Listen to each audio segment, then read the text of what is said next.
Saudaraku yang dikasihi Tuhan, saya percaya bahwa kita semua yang hadir di tempat ini adalah pribadi-pribadi yang rindu hidupnya mengalami kebahagiaan. Karena ini dicari oleh seluruh dunia. Kalau saudara saat ini bertanya kepada orang-orang yang memiliki kepercayaan atau memiliki agama, dia berkata, supaya aku selamat, akeh rezekine dan bahagia hidupnya. Dia lakukan itu. Tapi saudaraku, dia belum paham ada satu pernyataan Allah yang diberikan kepada kita, yang belum orang banyak tahu, yaitu apa? Satu lagi, kehidupan kekal. Kebahagiaan di bumi, kita selamat pergi kemana juga, kita diberi berkat, itu di bumi. Tetapi ingat bahwa kehidupan kita bukan sekali ini saja, tetapi ada tingkatan yang kedua, yaitu hidup kekal. Berapa banyak saudara rindu hidup kita mengalami kebahagiaan dan mengalami hidup kekal? Angkat tangan saudara, tepuk tangan buat Yesus Kristus. Karena yang memberi ini cuma Tuhan Yesus Kristus, bukan yang lain. Nah, oleh karena itu saudara, Tuhan Yesus berkata demikian. Saya ambil di dalam Matius pasal 5 ayat yang ke-8. Tolong ditayangkan ayat ini. Matius pasal yang 5 ayat yang ke-8. Ayat ini sederhana sekali. Berbunyi demikian. Berbahagialah orang yang suci hatinya, karena mereka akan melihat Allah. Mari kita baca sama-sama. Ini adalah tema utama kita untuk khotbah pada pagi ini. 2, 3. Berbahagialah orang yang suci hatinya, karena mereka melihat Allah. Coba. Sampai di bumi ini belum ada sejarah bahwa tokoh-tokoh Alkitab mulai Kejadian sampai Wahyu, ada orang yang bertemu dengan Tuhan. Oh, hidungnya mancung. Oh, berjenggot. Belum ada. Musa pun tidak bisa melihat Tuhan, saudara. Karena kemuliaannya itu yang besar sehingga dia silau. Petrus pernah melihat Tuhan Yesus ketika dia berdoa, lalu bertemu dengan Musa dan Elia. Tapi Musa tidak mampu melihat Tuhan. Elisa bisa melihat bagaimana Elia naik ke surga. Tapi tidak seorang pun tokoh yang dapat melihat daripada Sang Pencipta kita. Tetapi dia berkata dan berjanji, berbahagialah orang yang suci hatinya. Mari kita mengerti. Ketika kita mengalami kesucian, dikatakan karena mereka akan melihat Allah. Jadi hanya orang yang mengalami kesucian, dia akan melihat Allah. Kesucian ini berbicara tentang hati yang menolak dosa. Kesucian ini berbicara tentang hidup yang semakin hari berfokus kepada kehendak Tuhan. Saudara, di dalam masa pandemi ini adalah perlu kita mengucap syukur. Saya percaya di waktu kita ada di rumah banyak perenungan yang kita dapatkan bagaimana Allah berbicara dengan saudara dan saya. Di dalam kita melangkah banyak perenungan yang kita dapatkan. Dalam hal yang perlu kita perbaiki, perlu kita bangun, perlu kita lakukan untuk mengalami apa? Kesucian hati. Mungkin saudara sedang dibangun istrimu, demikian juga istri dibangun oleh suamimu. Saya rindu saudaraku yang dikasih, tidak seorang pun di sini mengalami trouble dengan suami dan istri. Karena ketika engkau mengalami trouble tidak ada kebahagiaan. Apalagi ketemu Tuhan, saudara. Oleh karena itu, di tempat ini, saudara, saya rindu suami istri itu melayani Tuhan. Seperti singer song leader, saudaraku. Ketika saya menginjil, saudara, maaf saya saksikan sedikit ya, latar belakangmu ya. Untuk kesaksian saudaramu. Dia buka toko, jual mainan. Oh. Bingung saudara. Drop. Tapi saya tidak berhenti untuk menceritakan tentang Yesus. Satu saat suaminya datang ke rumah. Dan ceritanya saudaraku, ya Bapak, saya menyerahkan hidup pada Tuhan Yesus. Sekarang saudaraku, engkau lihat, dia menjadi pelayan Tuhan. Bukankah Allah kita hebat?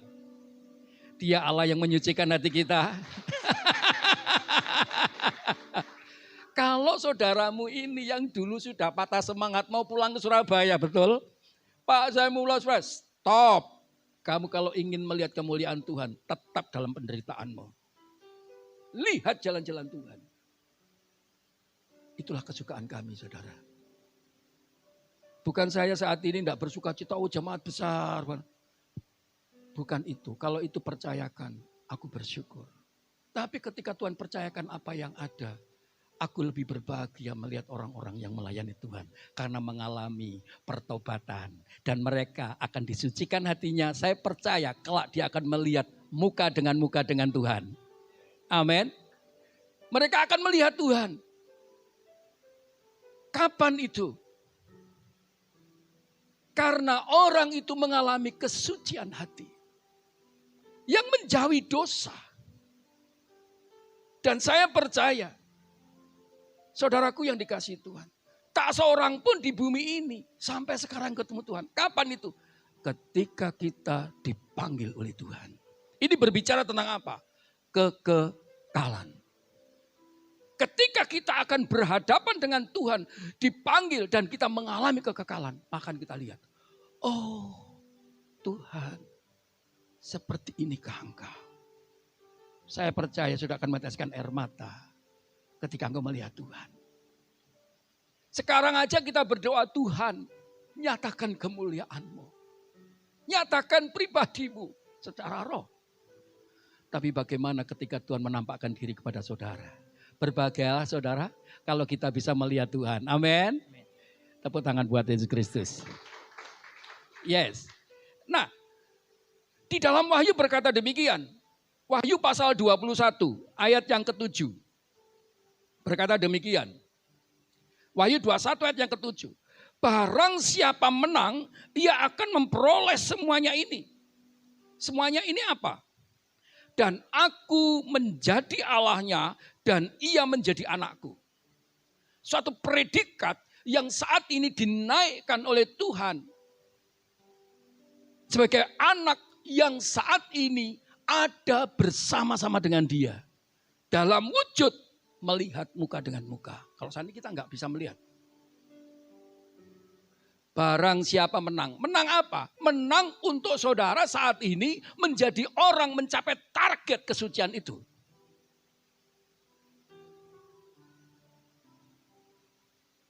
Dan aku akan menjadi Allahnya. Pengakuan, benar. Dia adalah umatku. Dan lebih dari itu, aku angkat dia menjadi anakku.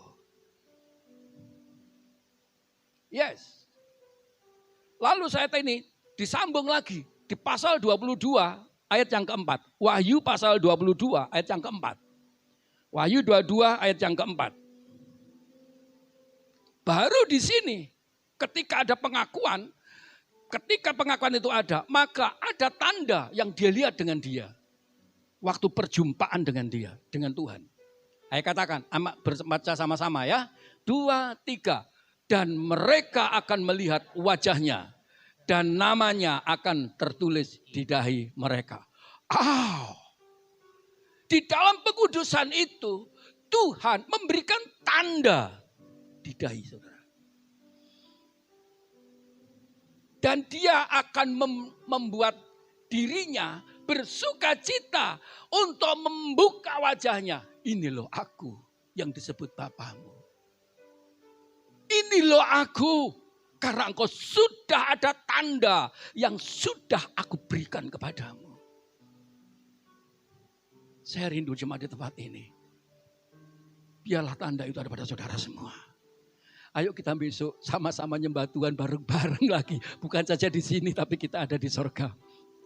Tapi kita akan menyembah bersama-sama di sorga. Yang main musik bukan lagi Pak Erik, tapi nanti malaikat Tuhan sendiri. Aku juga berhenti berkhotbah. Kita sama-sama menjadi penyembah Tuhan bareng-bareng. Amin. Tepuk tangan buat Tuhan Yesus Kristus. Haleluya. Jadi pujian, penyembahan, dan ibadah jangan cuma ada di tempat ini. Mari kita saat ini melakukan kesucian. Supaya penyembahan pujian kita sampai ada di sorga. Yang bersuka cita tepuk tangan buat Tuhan Yesus Kristus. Haleluya. Saudaraku yang dikasih Tuhan. Memang tak seorang pun di bumi ini dapat melihat Tuhan. Karena kita masih dalam taraf penyucian. Penyempurnaan. Musa pun juga tidak bisa melihat. Tetapi kita perlu mengalami kesucian itu. Kapan? Ini kesempatan. Ketika engkau mengalami banyak kesulitan, ini kesempatan. Untuk kita bisa melakukan itu. Sebab mengapa saudaraku? Dalam apa yang kita hadapi, dalam penyempurnaan batiniah kita, hidup kita ini berdampak untuk kita saat ini bisa melihat Tuhan. Dan Paulus pun menyerahkan hidupnya. Cuman satu perkara, Tuhan, aku ingin melihat Engkau. Selama ini Engkau ada di dalam bayang-bayang mataku yang samar-samar. Aku ingin melihat Engkau secara pribadi. Dia tuliskan sekarang 1 Korintus pasal 13 ayat 12. 1 Korintus pasal 13 ayat 12. 1 Korintus 13 ayat 12. Saudara, berkata demikian Paulus. Karena sekarang kita melihat dalam cermin suatu gambaran yang samar-samar. Karena engkau melihat dalam roh. Contoh, lukisan tentang Yesus. Engkau masuk di Jawa Tengah. Engkau masuk di Jawa Timur. Engkau masuk di daerah Eropa, Amerika. Atau saudara melihat nanti di Afrika. Gambarnya sama atau beda? Ya, semua menafsirkan dengan cara mereka. Karena mereka melihat dengan samar-samar. Oke. Tetapi dikatakan, nanti kita akan melihat muka dengan muka. Sekarang aku hanya mengenal dengan tidak sempurna. Karena samar-samar. Termasuk saudara dan saya. Tapi kerinduan kita besar sekali bukan? Berapa banyak saudara banyak kerinduan bertemu dengan Tuhan. Angkatan saudara. Puji Tuhan. Tepuk tangan buat dia. Saya ketika saudara mengangkat tangan, saya bersuka cita kenapa? Berarti saudara adalah orang yang rindu disucikan. Orang disucikan berarti adalah orang yang mudah ditegur, mudah dinasehati, mudah dibentuk, mudah diberi nasihat. Beri masukan. Bahkan saya percaya saudara dan saya akan rindu selalu belajar tentang Kristus. Amin. Oleh karena itu nanti saya umumkan, kita akan ada kingdom training. Daftar roh ya. Supaya nanti kita bersama-sama bisa tetap sampai di surga belajar terus. Iya. Tetapi nanti aku akan mengenal dengan sempurna. Seperti aku sendiri dikenal. Jadi saudaraku. Paulus rindu pengenalannya itu sempurna. Gak samar-samar. Demikian juga hari ini. Yang saya rindukan Tuhan. Engkau Tuhan buka hatiku. Aku ingin kenal dengan Engkau secara pribadi. Dan aku pun ingin mengenal Engkau. Mungkin saat ini kita samar-samar. Kadang-kadang kita masih melakukan dosa sedikit ini itu. Tapi ketika kita sudah dikenal Allah dan kita mengikat dengan Allah. Tidak ada satupun kita di tempat ini. Yang akan bisa melakukan macam-macam. Cuman satu macam, fokus kepada Dia. Itu tanggapannya. Oleh karena itu saudaraku. Dari pengalaman Paulus yang indah dalam perjumpaannya dengan Tuhan. Maka ini ditransferkan kepada muridnya. Mungkin kita kepada anak-anak kita. Kalau dia punya anak-anak rohani yang namanya Timotius. Dia berkata demikian. Di dalam 2 Timotius 1 ayat yang ketiga. 2 Timotius pasal 1 ayat yang ketiga. dikatakan demikian. Aku mengucap syukur kepada Allah Timotius, yang kulayani dengan hati nurani yang murni, yang suci. Seperti yang dilakukan nenek moyangku. Dan selalu aku mengingat engkau dalam permohonanku, baik siang maupun malam. Saudara, apa yang dialami Paulus, saya ingin belajar juga seperti Paulus. Dia berdoa kepada umat yang dipercayakannya. Dia memohon kepada murid-muridnya. Oleh karena itu, saudara, saya kadang-kadang itu, karena meja belajar saya kalau di rumah itu bersatu dengan ruang tamu. Saya kalau saat itu noto kursi, anak saya bilang, rumah papa itu rumah kuno, ketok kalau rumah wong tuwek, dia bilang. Ya inilah orang tuwek. Senengannya apa? Pitutor, saudaraku. Jadi, kalau ada tamu, ada orang datang, ngumpul mulai dari kursi pertama sampai kursi ke-8 itu penuh orang. Bahagianya bukan main, saudara. Anak saya wis ngerti, wis kalau sudah papa tutur-tutur minim itu 1 jam. Dan mereka senang sekali, digairahkan. Coba sekarang ini contoh yang sering ikut sama dengan pembinaan saya di pranikah. Sebetulnya jadwalnya 1 jam. Tapi buktinya saudaraku, gak bisa 1 jam saudara. Oh, no sing diceritakno. Ada saja yang kita bicarakan untuk membawa keluarga kelak ini menjadi keluarga yang sesuai dengan kehendak Tuhan. Gak cukup 2 jam kadang saudara. Karena mengapa? Itulah doa kami. Kami bersama istri selalu berdoa. Untuk saudara-saudara lebih-lebih yang dalam mengalami kesulitan. Seperti Paulus, saya belajar seperti Paulus. Bagaimana punya hati dan beban untuk jemaat mengalami perjumpaan dengan Tuhan. Nah, oleh karena itu saudaraku yang dikasihi Tuhan.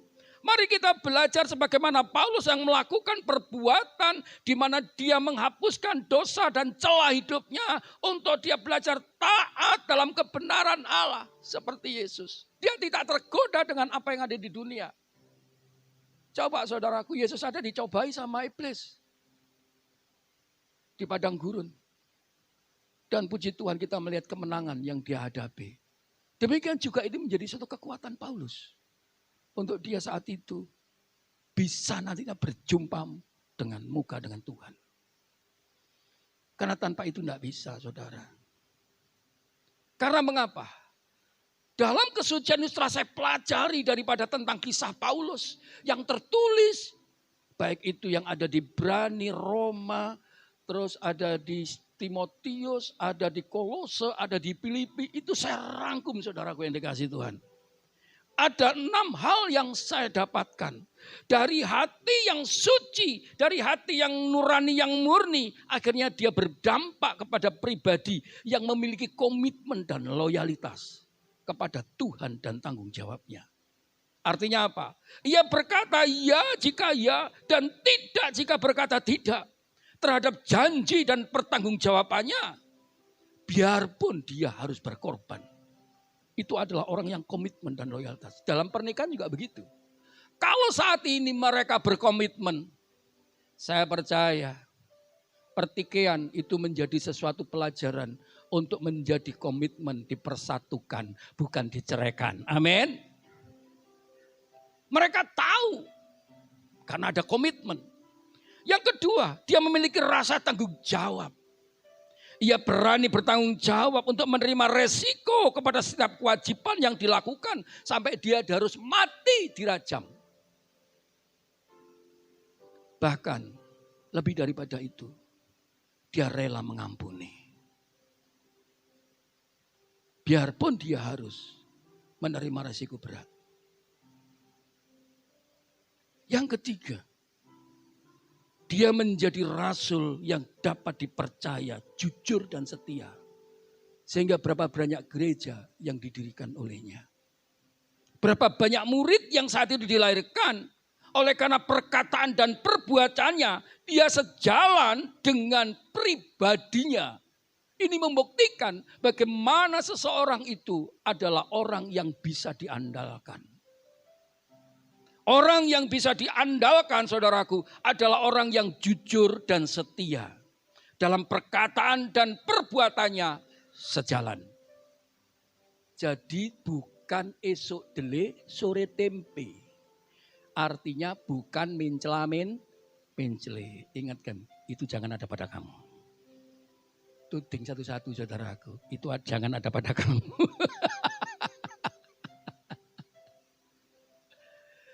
Hidup dalam perjalanan kesucian yang dialami oleh Paulus, saudaraku yang dikasihi Tuhan.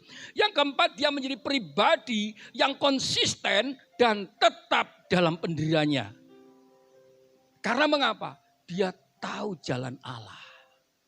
Memang untuk ke situ saudaraku perlu ada perjalanan. Nanti saya akan berkhotbah minggu ketiga tentang ini. Bagaimana mengalami pendewasaan. Pendewasaan rohani. Dan apa yang disebut pendewasaan rohani. Kalau besok minggu yang berkhotbah Pak Alek. Tugasnya Pak Alek. Saya minta Pak Alek. Saya rindu di tempat ini semua bertumbuh. Saudara bersuka cita kalau di antara saudara kita semua bertumbuh dan bisa menjadi pengkhotbah. Tepuk tangan buat Yesus Kristus. Haleluya. Saya rindu juga mempersiapkan saudara. Haleluya. Nah, dia tetap dalam pendirian. Artinya apa? Dia menjadi pribadi yang tegas. Pada setiap keputusan dan pendiriannya itu tidak gampang digoyahkan. Karena dia sudah tahu apa yang dia harus lakukan. Dan target apa yang dia harus capai. Ketika dia sudah melakukan dalam kebenaran, dia tidak bimbang dan tidak putus asa. Dan ketika dia mengambil keputusan, itu bukan oleh karena perasaan, tetapi oleh karena fakta yang akurat dan tujuannya jelas, serta banyak pertimbangan-pertimbangan, sehingga menjadi bijak, saudara. Ini yang saya pelajari. Saya rindu para pemimpin di tempat ini, jadikanlah ini warna bagi kehidupan saudara. Bijaksana. Tidak ada pro ini, pro ini.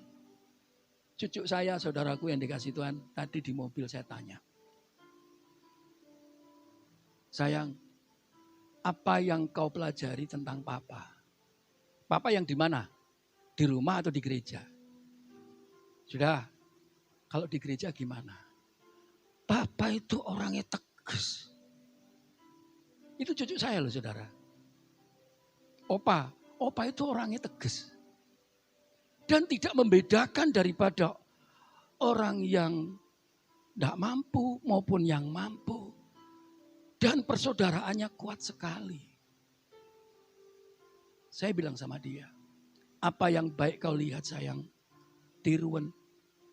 Tapi saya ngelek ojo. Karena kami masih dalam perjalanan menuju kesucian. Saya rindu saudaraku ketika aku dipanggil Tuhan. Benar-benar aku ketemu dengan Tuhan secara tatap muka. Bisa melihat wajah dia dalam kemuliaannya. Tapi kalau kita sekarang ini tidak berjalan dalam meraih kebenaran, gak nyampe saudara. Hati-hati, dalam tekanan itu akan menciptakan dosa. Tapi ketika saudara memutar daripada cara pandang saudara, itu saudara akan menemukan bagaimana Tuhan sedang membentuk hatimu yang baik. Kalau saudara saat ini, ketika berlayar, saudara menemukan gelombang. Saudara jangan menantang gelombang itu. Kegolong nanti. Kegolong saudara. Tapi layarnya itu arahkan kepada anginnya. Sehingga akan bermain-main dengan gelora itu. Amin. Dengan badai itu bermain-main. Saya kapan itu melihat saudaraku. Tayangan film. Orang bermain peselancar. Waduh gelombangnya tinggi. Saya mikir waduh ini tenggelam ini. Tenggelam ini kegolong ini. Ternyata saudaraku setelah badai itu selesai. Dia keluar lagi. Ternyata apa? Diarahkan kepada anginnya. Angin ini berbicara tentang Roh Kudus. Roh Kudus itu selalu ada pada saudara untuk membangun kesucian, untuk membangun kesempurnaan, untuk membangun kebaikanmu. Bukan saja hari ini, tetapi sampai ketemu dengan Tuhan. Oleh karena itu, mengalir saja. Mengalir saja saudaraku. Amin. Ngaliro. Mengalirlah bersama tuntunan Roh Kudus. Saudara setuju? Ayo kita berkata, mengalirlah bersama tuntunan Roh Kudus. 2, 3. Mengalirlah bersama tuntunan Roh Kudus. Diberkatilah saudara. Nah, saudaraku yang dikasih Tuhan. Ketika saudara sudah mengalami konsisten dan tetap dalam pendirian, maka saudara akan bertindak disiplin diri. Karena saudara dituntut. Akhirnya apa? Membenahi diri. Karena saudara sudah melakukan pada orang lain. Jangan sampai kita saat ini terkena juga, saudaraku. Ya, saudaraku. Bertindak disiplin diri. Yaitu apa? Ia melakukan yang harus ia lakukan. Bukan sekedar karena keinginan. Tapi merupakan kehidupan. Ia bisa mengendalikan diri dengan sikap hidup yang teratur dan seimbang. Jadi belajar tertib, saudara. Jadi ketertiban itu bukan saja di gereja, tapi di dalam keseharian kita. Siapa yang bisa membentuk daripada ketertiban kita? Terutama saudaraku, istri atau suami yang di sekitarmu. Tolong, ini saya ingatkan saudara, ini ada ibumu di sini loh. Saya dulu saudara kalau habis mandi, namanya handuk itu di kasur. Tapi istri saya, Pak, jangan di sini, taruh sini loh. Sehingga saudaraku yang dikasih Tuhan, dia tahu kelemahan saya. Kalau mandi disiapno apa yang saya butuhkan. Suami-suami, siapa yang bersuka cita jika istrimu setiap hari waktu kamu mandi disiapkan? Angkat tangan saudara. Wah, mantap.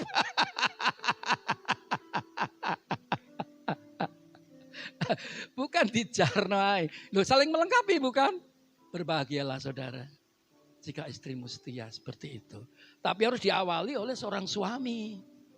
Gak akan mungkin bisa istri itu melakukan tanpa suami dahulu melakukannya. Ya, oke. Ketika itu terjadi, maka hidupmu akan memiliki kepribadian yang unggul. Yaitu memiliki hidup yang berkualitas.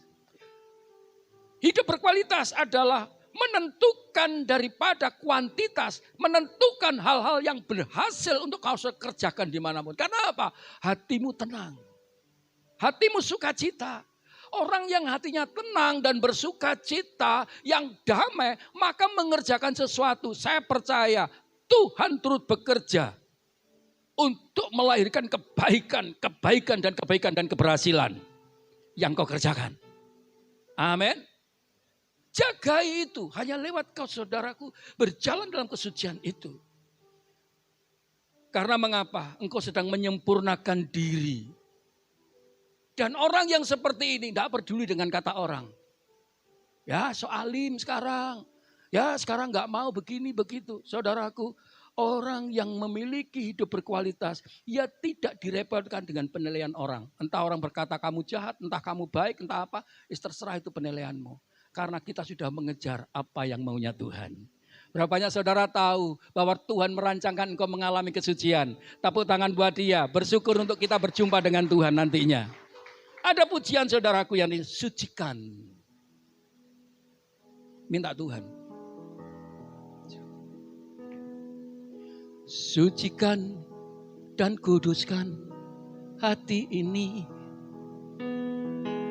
untuk layak menghadap hadirat-Mu.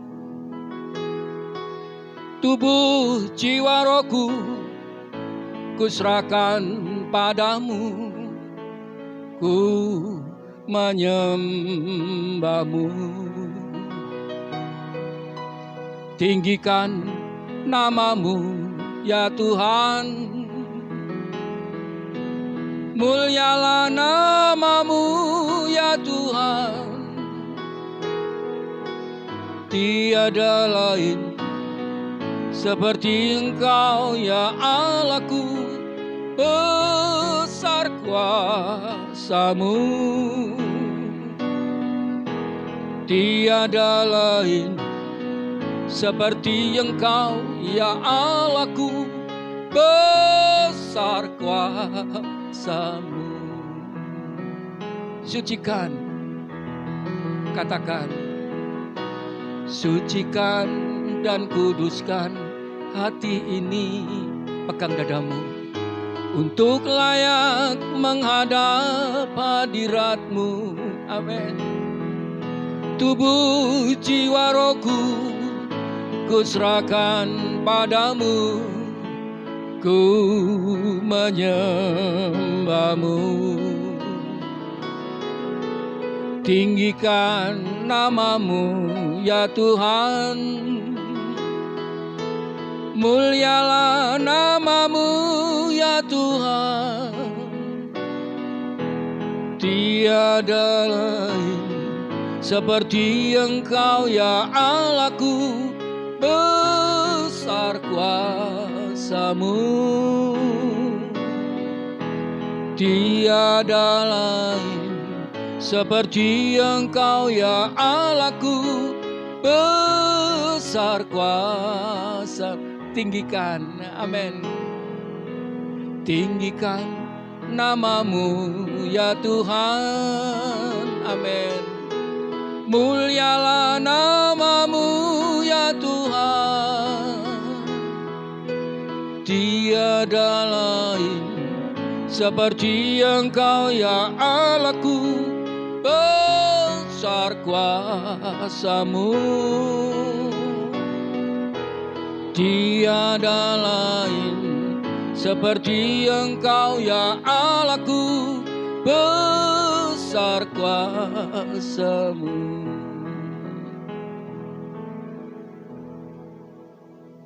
Tidak seorang pun mampu menyucikan diri sendiri dengan cara kita, jika tidak bekerja sama dengan Tuhan. Itulah pentingnya ibadah kita, saudaraku. Supaya Tuhan ikut bersama-sama melakukan apa yang sedang kita kerjakan. Karena itu janji Tuhan, Allah turut bekerja. Ketika Dia bekerja di dalam kehidupanmu, ini memperingan apa yang kau targetkan untuk mencapai apa yang menjadi bagianmu yang kau kerjakan. Saudara, apa yang kau percayakan, apa yang dipercaya Tuhan akan menjadi besar ketika engkau menjadi pribadi yang dapat diandalkan banyak orang.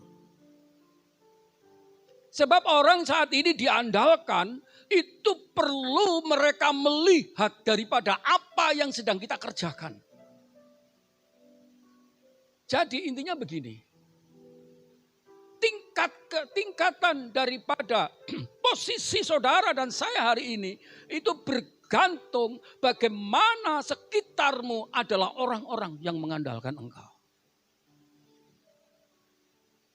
Dan dia akan bisa mempercayai saudara dan saya ketika kita menunjukkan kredibilitas kita. Orang tidak akan percaya kepada saudara ketika saudara tidak dilihat bagaimana kredibilitas, hal-hal yang bisa dipercayai. Sehingga saudaraku yang dikasihi Tuhan, bosmu akan melihat ini layak ditingkatkan karena orang mempercayai mereka. Jadi pemimpin yang akan berhasil adalah pemimpin yang diangkat dari bawah, bukan dari atas. Itu cuma fasilitas. Karena mereka sudah teruji daripada bagaimana dia hidup melangkah dalam penyempurnaan pribadinya yang semakin menjadi lebih baik. Seperti Paulus. Mari kita akan lihat tentang kisah Yusuf. Di dalam Kejadian pasal 39 ayat 3 sampai 4. Kejadian 39 ayat 3 sampai 4. Saya bacakan di dalam tulisan saya. Setelah dilihat oleh tuannya bahwa Yusuf disertai Tuhan dan bahwa Tuhan membuat berhasil segala sesuatu yang dikerjakannya, maka Yusuf mendapatkan kasih tuannya. Dan ia boleh melayani dia. Apa itu? Kepada Yusuf diberikannya kuasa atas rumahnya dan segala miliknya diserahkannya kepada kekuasaan Yusuf. Saudara, jadi saudaraku, kalau Potifar ini memiliki perusahaan, itu perusahaan dipercayakan kepada kalian. Yusuf, aku sudah tahu integritasmu. Aku sudah tahu kredibilitasmu. Dan aku melihat orang di sekitarku mempercayaimu. Layak aku harus mengangkat engkau. Jadi saudaraku, jangan engkau berharap dan berpikir bahwa aku tak akan baik dengan bos supaya aku saat ini menerima posisi. Saudaraku yang dikasihi Tuhan, izinkan Tuhan yang menaruh posisimu. Bagaimanakah itu? Belajar seperti Yusuf. Yusuf saudaraku memiliki kredibilitas yang membuat Potifar ternganga-nganga. How? Yusuf, karena Tuhan menyertai engkau. Karena Tuhan sehingga engkau membuat berhasil. Aku tahu. Karena aku melihat keseharianmu. Oleh karena itu aku percayakan aset seluruh rumahku kepadamu kecuali istriku. Saudara, inilah yang Tuhan percayakan. Jadi saudaraku yang dikasihi Tuhan, apa yang dialami Yusuf adalah penilaian daripada lingkungan daripada Yusuf di mana dia bekerja sebagai seorang hamba Potifar. Dia melihat, yaitu Potifar melihat bagaimana dia menjadi pribadi yang dapat diandalkan di antara pegawai seluruh rumahnya. Sehingga dia percaya, oke, kamu yang dapat melakukan. Aku percayakan. Saudara, apakah saat ini dengan mudah Yusuf menerima promosi seperti itu? Yusuf menerima promosi itu saudaraku yang dikasihi Tuhan karena karakternya sudah teruji lebih dulu. Karena tidak ada promosi jika Yusuf tidak merubah karakternya. Demikian juga jenjang posisi yang dihadapi tidak akan naik tanpa merubah karaktermu. Dan orang yang mengejar kesucian itu berhikmat di dalam pengertian penderitaan untuk membuat karakternya menjadi berubah. Saya tanya, siapa yang rindu posisimu meningkat? Angkat tangan. Cuma 3, 2, yes. Karaktermu harus berubah. Karakter kita harus diubah saudaraku. Contoh saudaraku, tokoh-tokoh Alkitab selain Yusuf. Abraham saudaraku dibentuk oleh Tuhan dalam waktu 23 tahun.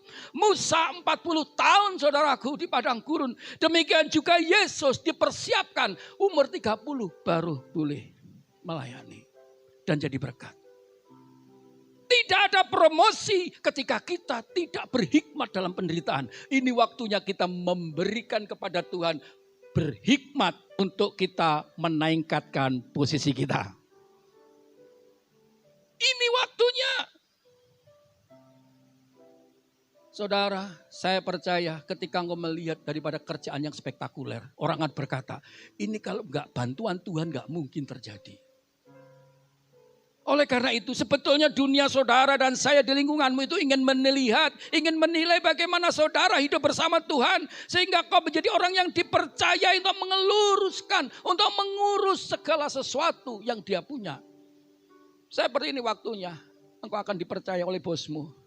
Bahkan perusahaannya pun akan dipercayakan padamu. Wes, pajeke aku sing bayar dan kamu kerjakan untung bagi-bagi. Enak enggak saudaraku? Itu terjadi buat sekarang, buat saudara dan saya. Itu terjadi buat saudara yang percaya akan mengalami peningkatan. Tepuk tangan buat Tuhan Yesus Kristus. Haleluya. Ini waktunya saudara. Lewat penderitaan saudaraku yang dikasihi Tuhan. Ini berbicara tentang proses untuk pendewasaan.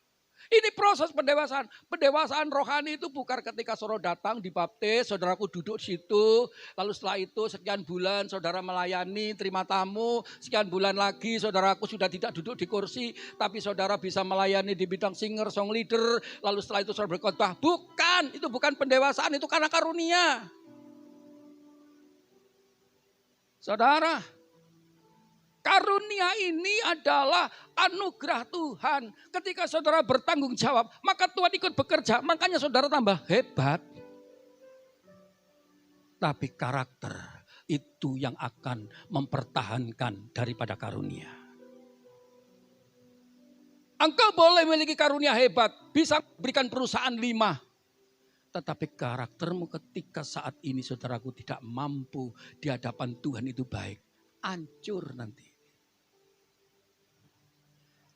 Jadi kualitas hidupmu untuk menjadi berkat ditentukan kualitas daripada karaktermu, bukan karuniamu. Yang percaya katakan amin. Yes. Saudaraku, pertumbuhan Yesus adalah karena dia dibangun karakternya oleh Tuhan. Dari seorang putra yang dikasihi bapaknya, dia menjadi seorang hamba. Melayani. Yusuf menjadi pribadi yang bertanggung jawab. Dia selalu rindu, saudaraku, ketika jadi hamba. Mengkontribusikan seluruh apa yang dia bisa lakukan kepada tuannya. Demikian juga ketika kita sadar hari ini. Menjadi pribadi yang dibentuk Tuhan. Ayo kita tulus dan semakin jujur di hadapan Tuhan. Kita kontribusikan seluruh aset hidup kita untuk Tuhan. Sebetulnya ketika saudara memberikan perpuluhan saudara, Tuhan gak butuh duit saudara kok. Itu kan dari hasil karuniamu. Tapi dia ingin hatimu. Jujur gak terhadap perpuluhan. Itu menentukan loh saudara.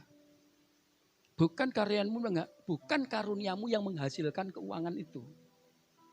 Yang dibutuhkan Tuhan. Hatimu ini loh memberikan saat ini. Kau mungkin saat ini hasil pekerjaanmu cuma 100.000. Wah enteng. Cuma memberikan berapa? 100.000? 1.000. Tapi nanti ketika 1 miliar iso enggak? Ini enggak diawali daripada ketaatanmu hari ini. Enggak mungkin bisa. Wenae. Paling dimakan Pak Teguh. Itu loh bendara nih, belakang ada 3 itu loh saudara. Ini no belakangnya bendara-bendara kabeh. Aku nggak iso nentokno apa-apa, saudara aturan. Gereja itu ada aturannya, saudara. Nggak semaunya sendiri. Enggak. Ini semua oleh karena saudara, oleh karena kawan saudara, bagi kemuliaan nama Tuhan. Amin. Ya sudah, kalau engkau saat ini berikan perpuluhan Tuhan untuk engkau, sudah nggak usah mikir yang lain-lain. Memberi tangan kanan, tangan kiri nggak usah tahu gitu loh, amin. Iya, itu Tuhan akan bersuka cita. Nah, saudaraku yang dikasihi Tuhan. Demikian juga Yusuf memiliki sikap hati yang suka rela berkorban karena dia tahu bahwa apa yang dilimpahkan kepada tuannya itu menjadi pribadi yang saat ini tidak rela orang lain menderita karena dia pernah mengalami. Dia menjadi pribadi yang murah hati. Suka menolong, suka memberkati. Bahkan yang lebih dari itu akan menjadi pribadi yang mudah mengampuni. Yang lebih hebat. Saudara, ketika Yusuf saat itu saudaraku yang dikasih Tuhan bertemu dengan saudara-saudaranya yang saat itu sudah membuang dia. Dan saat itu juga dia sudah saudaraku yang dikasih Tuhan membunuhnya. Dan Yusuf menjadi seorang penguasa. Saudaranya datang. Ketika itu Yusuf, dia saat itu ketakutan. Dan Yusuf saudaraku tidak membuat dia semakin takut karena sudah ada kemurahan hati. Dan saat itu juga saudaraku Yusuf mengampuni. Karena dia justru mengerti rencana Tuhan bahwa dia harus datang lebih dulu untuk menyelamatkan umat Israel. Nah, saudaraku yang dikasihi Tuhan. Kalau hari ini saudara dan saya bisa mengampuni orang lain, bersyukurlah karena itu adalah kasih karunia. Jadilah orang hebat karena saudara mampu mengampuni kepada orang yang mungkin membencimu, menyakitimu dan berbuat salah kepadamu. Sebab lebih mudah jika kita mengampuni orang yang kita kasihi. Kalau kita mengasihi orang lain dan dia berbuat salah, kita mudah mengampuni. Tapi kepada orang yang bersalah, bisakah? Itulah kehebatan saudara. Jadilah orang hebat yang gampang mengampuni. Karena engkau adalah orang yang murah hati. Yang percaya katakan amin. Berapa banyak saudara di tempat ini adalah orang yang rindu menjadi pengampun? Angkat tangan. Wah, tepuk tangan buat Tuhan Yesus Kristus. Haleluya. Lupakan apa yang menjadi kesalahannya. Dan saat ini mari kita belajar untuk menjadi pengampun yang mendatangkan berkat. Karena mengapa? Orang yang sukar untuk mengampuni akhirnya dia akan tertempelak dengan dirinya sendiri. Lihat. Orang yang sulit untuk mengampuni akhirnya dia akan tertempelak dengan dirinya sendiri. Bahkan yang lebih buruk, hidupnya akan meracuni orang lain. Bahkan bisa menghamiri orang-orang baik di sekitarnya. Orang yang sulit mengampuni, dia akan rugi dengan sikapnya. Karena akan tertempelak sendiri dengan apa yang dilakukan. Bahkan akan menghamiri orang di sekitarnya. Lebih daripada itu, akan membuat hamir juga orang-orang baik. Sehingga hidupmu akan tercela. Jadi intinya, jangan kau sulit mengampuni, belajar cepat mengampuni. Supaya hidupmu, saudaraku yang dikasihi Tuhan, akan banyak pendukung. Dan saudara akan menjadi next level. Tidak menghamiri yang buruk kepada orang baik. Saudara setuju? Oleh karena itu saudaraku, jadilah orang yang bisa diandalkan seperti Yusuf. Berapa banyak saudara rindu di tempat ini menjadi orang yang bisa diandalkan? Yes. Tepuk tangan buat Yesus. Haleluya. Apa yang terjadi saat ini? Lupakan. Ada lagu, ada satu kisah begini. Waduh, ini sudah habis saudara. Ada kisah begini. Ada seseorang saudaraku yang dikasihi Tuhan. Seorang remaja. Pada saat itu dia hidup dengan bapaknya. Ibunya sudah meninggal. Tapi dengan suatu saat secara tiba-tiba. Bapaknya jadi jahat. Anaknya mau diperkosa. Tapi anak ini sadar. Dia anak yang cintai Tuhan. Dia pergi saudaraku. Sambil menangis dia tinggalkan bapaknya. Karena bapaknya selalu ingin memperkosa dirinya. Lalu saudaraku ketika dia duduk, dia berdoa di hadapan Tuhan sambil menangis. Ada seorang ibu yang naik mobil, lalu hatinya tertarik. Dia turun dari mobil, diajak masuk. Dengan dia mesti diskusi dulu ya di situ. Diajak masuk, lalu dia saat itu disekolahkan. Saudara tahu, dia menjadi orang yang berhasil. Luar biasa, dia kerja di Bank Dunia. Lalu setelah itu saudaraku muncullah lagu ini. Betapa ku mencintai. Karena mengapa? Karena ketika dia sudah berhasil, dia ingin mencari bapaknya. Ketika ketemu bapaknya dia kaget. Bapaknya sedang lumpuh, tidak ada yang ngurusi. Dan dia duduk di kursi roda sambil meler. Kebencian itu hilang sama sekali. Diganti pengampunan. Dia menangis. Ternyata kejahatan itu menempelak dirinya. Bapaknya tidak berbuat apa-apa. Jadi lupakan kisahmu ketika engkau menderita. Sebab di depan ada sesuatu yang baik yang kau kerjakan. Betapa ku mencintai segala yang telah terjadi. Tak pernah sendiri jalani hidup ini, selalu menyertai. Betapa ku menyadari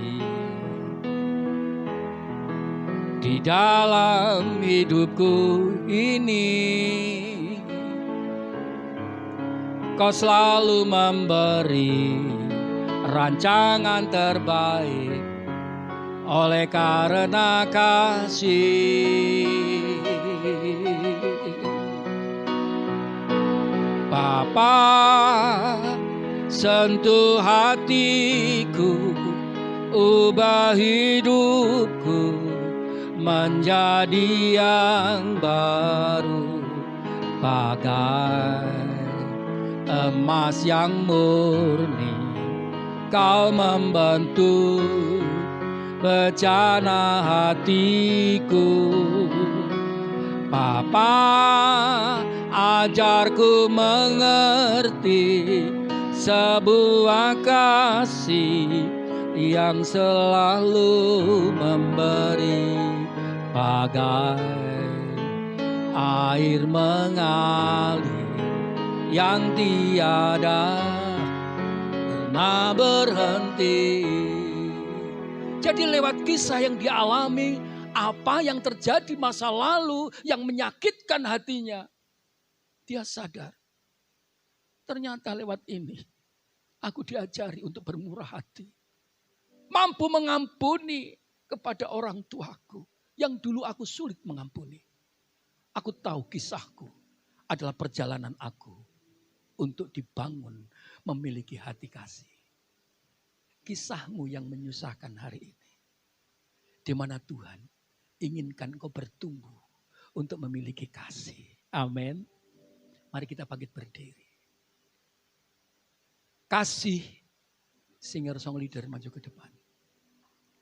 Kasih itu adalah Allah. Allah adalah kasih. Allah adalah Allah yang bermurah hati. Dan tidak ada seorang pun yang mampu menyatakan kasih yang tulus dan jujur tanpa Allah ada di dalam hatimu.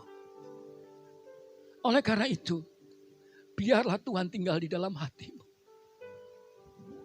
Izinkan Tuhan tetap tinggal dalam hatimu untuk mengerjakan sesuatu yang terbaik. Jangan tolak sesuatu yang menyakitkan. Karena engkau tidak tahu apa yang di depanmu. Belajar mencintai. Betapa ku mencintai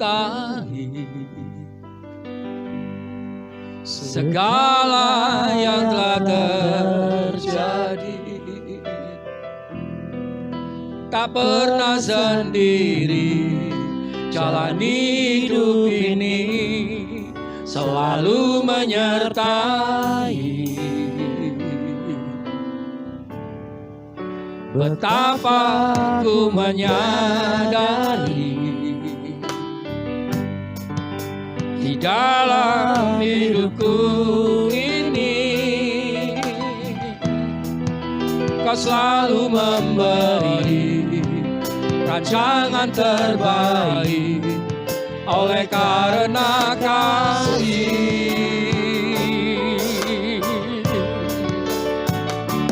Bapa, sentuh hatiku, ubah hidupku menjadi yang baru, bagai emas yang murni. Kau membentuk bencana hatiku.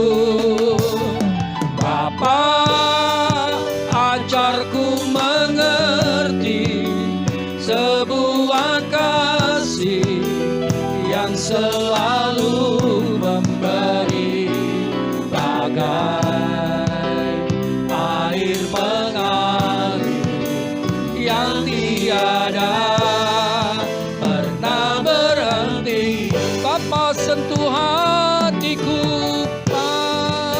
sentuh hatiku, ubah hidupku menjadi yang baru, bagai emas yang murni. Kau membentuk bencana hatiku. Bapa, ajarku mengerti sebuah kasih yang selalu memberi, bagai air mengalir yang tiada pernah berhenti, bagai air mengalir yang tiada pernah berhenti. setiap kita ditentukan Tuhan untuk dapat berjumpa muka dengan Dia. Engkau akan menjadi bahagia ketika engkau mengejar kesucian itu. Oleh karena itu, apa yang perlu kita lakukan? Jadikan pribadimu yang dapat diandalkan banyak orang. Baik pelayananmu, pekerjaanmu, bosmu, bahirmu, customermu. Dia ingin mengandalkanmu, saudara. Istrimu, suamimu, anakmu ingin mengandalkan engkau. Jangan seorang pun yang saat ini dihindari anak dan istri atau anak dan suami. Jangan. Jadilah engkau pribadi yang dapat diandalkan. Ketika engkau berjalan dalam pengandalan, mengejar pengandalan diri untuk orang lain kepadamu. Memang kita harus menghadapi banyak kesulitan yang tujuannya membentuk hati kita. Tapi ingat, jangan melihat penderitaan itu, proses itu jangan. Karena Abraham dibentuk, saudaraku, 23 tahun. Musa 40 tahun, Yesus dipersiapkan selama 30 tahun bisa mencapai itu. Apalagi saudara dan saya. Hari ini saudara ditentukan menjadi orang yang spesial oleh Tuhan. Tapi satu hal yang saudara perlu pahami. Tuhan ingin melahirkan hatimu yang memiliki kasih. Baik saudara memiliki kasih kepada orang tua. Memiliki kasih kepada suami istri. Bahkan orang di sekitarmu, sesamamu, bahkan sesama jemaat. Itu yang Tuhan izinkan. Oleh karena itu bersyukur dengan kejadianmu ini. Tuhan membuat engkau semakin dikuduskan dan disucikan untuk dia bertemu. Ada tanda di dahimu, ini anakku. Saya percaya engkau adalah anak Tuhan. Engkau anak Tuhan. Di dahimu ada cap nama dia. Amin. Siapkan roti dan anggur. Izinkan Tuhan saat ini hadir dalam hidupmu. Betapa ku mencintai segala yang tak terjadi. Tak pernah sendiri jalani hidup ini, selalu menyertai. Betapa ku menyadari di dalam hidupku ini Kau selalu memberi rancangan terbaik oleh karena kasih.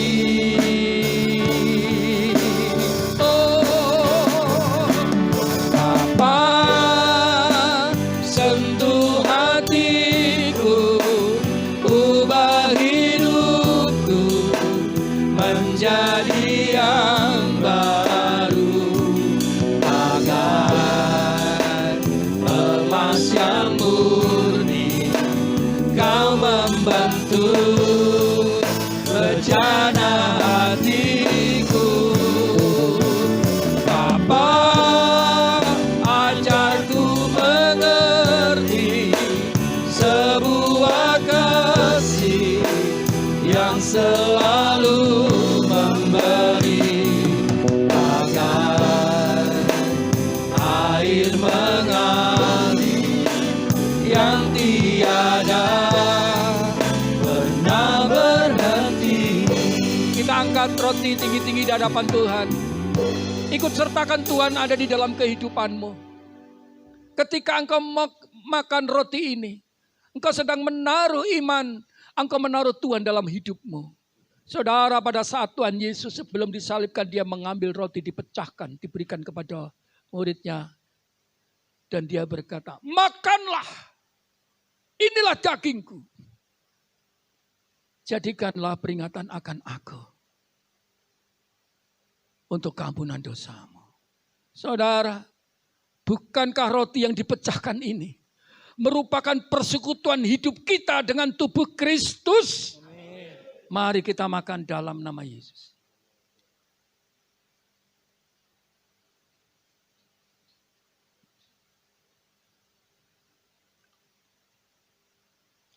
Demikian juga angkat cawan di hadapan Tuhan.